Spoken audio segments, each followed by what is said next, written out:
국민의힘 박충건입니다. 편파적인 상임위 진행에 대해서 한마디 하고 넘어가지 않을 수가 없습니다. 제가 정말 우리 정동영 의원님 존경합니다마는 정말 민주당의 품격 있는 중진 정치인으로서 정말 존경합니다. 저는 아까 발언 시간 추가 요청했는데 주지 않았습니다. 이렇게 편파적인 진행을 지적하지 않을 수 없고, 그리고 방금 전에 우리 당의 박정훈 의원님께서 질의권을 빼앗기셨습니다. 지난 정부, 문재인 정부의 잘못을 지적하고 이재명 전 대표의 범죄 혐의를 지적했다고 해서 발언권을 빼앗긴 것입니다. 뭐 최고 존엄이라서 비판할 수 없는 겁니까?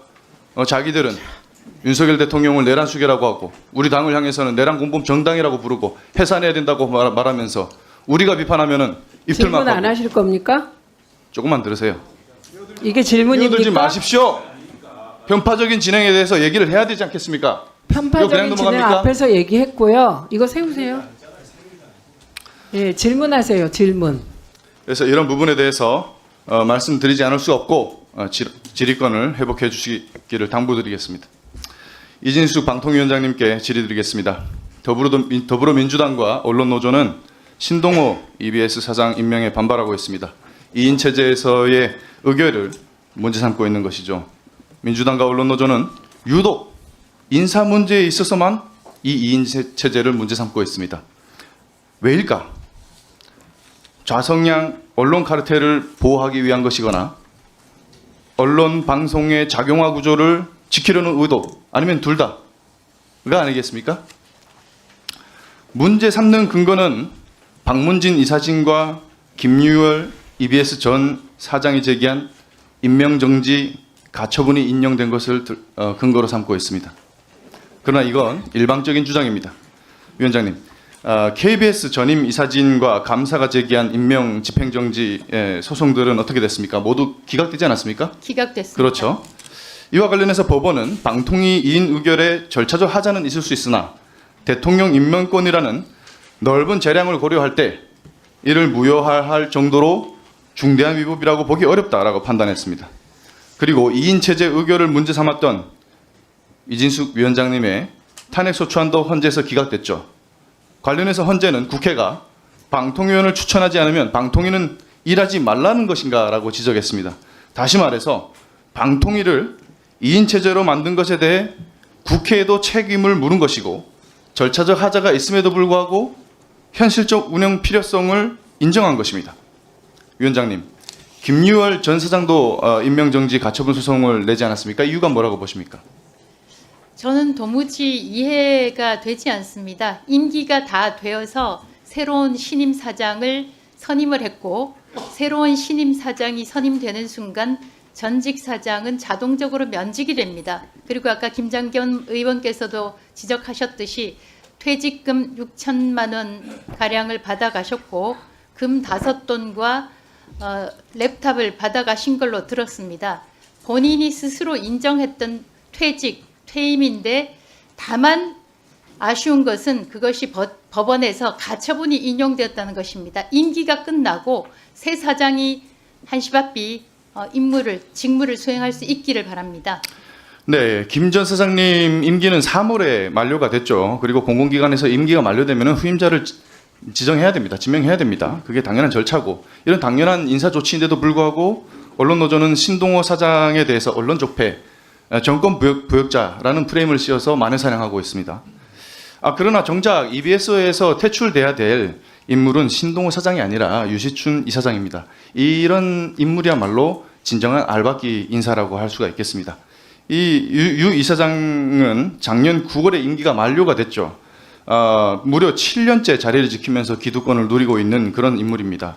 이 방통위원장 탄핵과 국회의 방통위 겁박으로 인해서 발생한 행정 공백 때문에 이런 일이 발생한 건데 유 이사장은 2024년 10월에 업무상 배임 혐의로 불구속 기소됐습니다.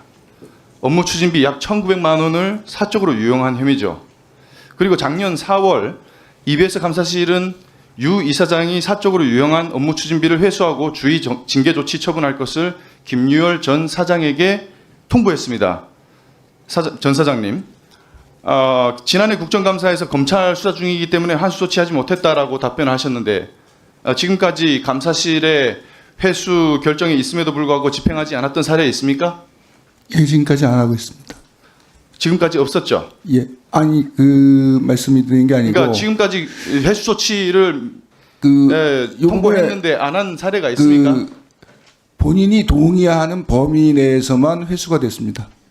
본인이 동의하지 않으면 사적으로 유용해도 회수하지 못합니까?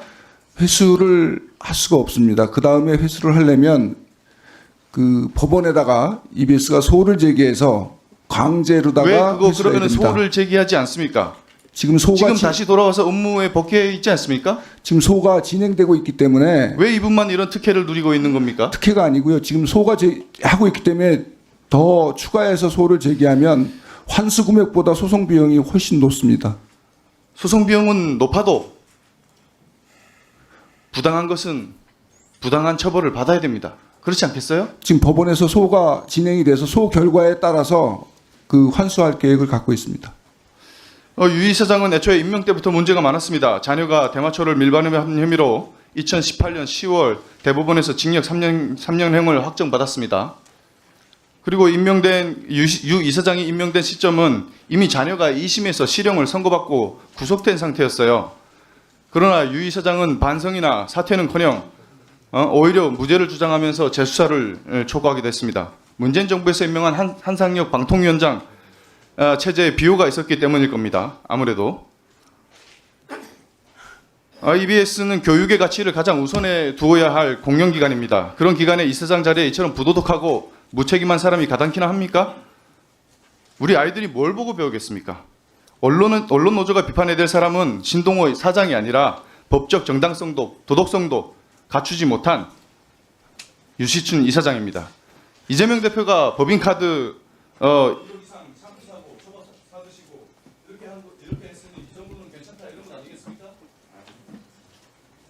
자, 이 자리에는 몰라도 최소한 비판을 하는 척이라도 해야 되는 겁니다. 언론 노조가 제대로 하기 위해서는 그래야 그 비판에 신빙성이 실리고 공감대를 얻을 수 있는 거예요. 이 자리에는 3억 7천 횡령 의혹으로 고발된 분도 있으니 법인카드 얘기할 때 신중해 주시고요. 그리고 이 자리에서 1심 판결은 2심이 있고 3심이 있으니 1심 판결 거기에 불복하지 않겠다던 분들 많았기 때문에 무죄 추정의 원칙은 누구에게나 적용되는 겁니다. 예, 그걸 감안하시고요. 자, 그러면 지금부터 잠시만 주목해 주시기 바랍니다. 제가 구독자분들을 위해서 선물 하나를 준비했는데요. 제가 항상 여러분들께 드리는 말씀이 있습니다. 뉴스만 평소에 잘 챙겨보셔도 돈이 되고 돈을 벌 수 있다라고 말씀을 드렸는데요. 여러분들은 여기 보시는 삼성전자 뉴스를 보고 어떤 생각이 드세요? 아니면 정치인들의 뉴스, 날씨 뉴스를 보고는 어떤 생각이 드시나요? 그냥 뉴스만 보고 끝내는지 아니면 이 뉴스를 어떻게 이용할 수 있는지 이 부분을 고민하고 계시는지를 되물어보고 싶습니다. 그 이유가 뭐냐 하면 제가 지난번에 여러분들께 뭐라고 말씀을 드렸었죠? 지금은 반도체 섹터를 눈여겨보셔야 한다고 말씀드렸습니다. 그리고 나서 이런 썸네일들 뉴스를 통해서 많이 보셨을 겁니다. 반도체 내용이 이슈가 됐을 때 부자들은 어떻게 생각한다? 반도체 관련주들은 뭐가 있는지, 어떤 종목이 가장 좋은지, 어디에 투자해야 돈이 몰리는지 자연스럽게 생각한다고 제가 말씀을 드렸죠. 그 이유가 뭐냐 하면 부자들이 봤을 때는 이슈가 곧 돈으로 이어지고 그 이슈가 나에게 돈을 벌어준다는 경험적 확신이 있기 때문에 부자들은 항상 이런 사회적 이슈를 관심 있게 챙겨본다고 제가 말씀을 드렸습니다. 이번에도 마찬가지인데요. 제가 지난번에 시청자분들과 함께하는 주식으로 수익 내기 이벤트를 진행했었죠. 당연히 100% 무료로 진행을 했었고요. 여기 보시면 아시겠지만 제가 지난번에도 구독이라고 보내주신 모든 시청자분들께 반도체 관련주 중에 가장 크게 급등할 딱 한 종목, 많은 종목도 아니라 한미반도체 한 종목을 여러분들께 추천드렸어요. 그러면서 여기 나와 있는 대로 정확히 얼마에 매수해야 하는지 그리고 수익률이 어느 정도 나왔을 때 팔아야 하는지를 이런 부분들까지 여러분들에게 정확히 알려드렸었는데 지금 실제로 어떻게 되었다? 오른쪽을 보시면 아시겠지만 제가 지난번 문자 발송으로 이 한미 반도체를 소개해드리고 나서 실제로 이렇게 5배 이상 어마무시한 상승이 나왔습니다. 100만 원만 투자를 했어도 무려 500만 원이 넘는 수익금이 생긴 거죠. 그래서 당시에도 굉장히 많은 분들이 제가 드린 이 한미 반도체로 수익을 내실 수가 있으셨을 텐데요. 다시 한번 축하드린다고 말씀을 드리겠고 이번에도 마찬가지입니다. 앞으로도 2024년, 2025년 계속해서 기대해볼 섹터는 AI입니다. 그 중에서도 AI 반도체는 그 누구도 부정할 수 없는 미래 성장 산업입니다. 그러면 우리가 어떻게 생각해 볼 수 있을까요? AI 반도체 종목 중에 앞으로 크게 대장 역할을 하면서 10배 이상 급등할 수 있는 템베고 종목을 지금부터 열심히 추적해야 한다는 겁니다. 큰 돈을 투자하지 않더라도 월급의 일부분 아주 소액이라도 이 종목을 모아가야 수백 %의 수익률을 손에 쥘 수 있는 것이죠. 지금 여러분이 보고 계시는 이 유튜브 또한 AI 반도체와 아주 밀접한 연관이 있고 반도체야말로 대한민국의 핵심 산업으로 앞으로 더더욱 시장은 성장할 수밖에 없습니다. 그렇기 때문에 제가 이번에도 뭘 보내드리고 있냐면 지난번과 똑같이 구독이라는 문자를 보내주시면 제가 AI 반도체 관련주 중에 앞으로 대장주 역할을 하면서 주가가 가장 크게 급등할 한 종목을 여러분들께 문자 발송으로 종목명과 사고 파는 시점을 모두 알려드릴 건데요. 그 문자를 받고 여러분들이 주식으로 돈 버는 연습을 한번 해보셨으면 좋겠고요. 혹시라도 나는 주식을 하지 않는다 하시는 분들은 주변에 주식하시는 지인분들에게 말씀을 해주셔도 되고요. 아니면 연세가 있으셔서 투자가 어렵다 하시는 분들은 이 종목을 자녀분들에게 한번 사봐라. 이걸로 한번 수익을 내봐라. 이렇게 조언을 해주실 수도 있는 거겠죠. 그래서 지금 이 영상을 보시는 시청자분들 중에 나도 이번 종목이 좀 궁금하다 하시는 분들은요. 누구나 상관없이 그리고 어느 시간대나 상관없이 부담 없이 010-2514-5930번으로 구독이라는 문자 보내주시면 제가 이번에도 똑같이 무료 추천 급등주 문자를 보내드리겠습니다. 이해되시겠죠? 제 번호 010-2514-5930번으로 구독이라는 문자 보내주시면 여러분들이 직접 이슈를 통해서 돈 버는 연습을 해보실 수가 있는 거고 제가 돈을 받는 것도 아니고 투자를 대신해 드리는 것도 아니기 때문에 부담 없이 신청해 주시면 되는 겁니다. 그리고 수익이 나면 저는 다른 것은 하나도 바라지 않습니다. 제 채널에 구독, 좋아요 한 번씩만 눌러주시라 이렇게 다시 한번 말씀을 드리겠습니다.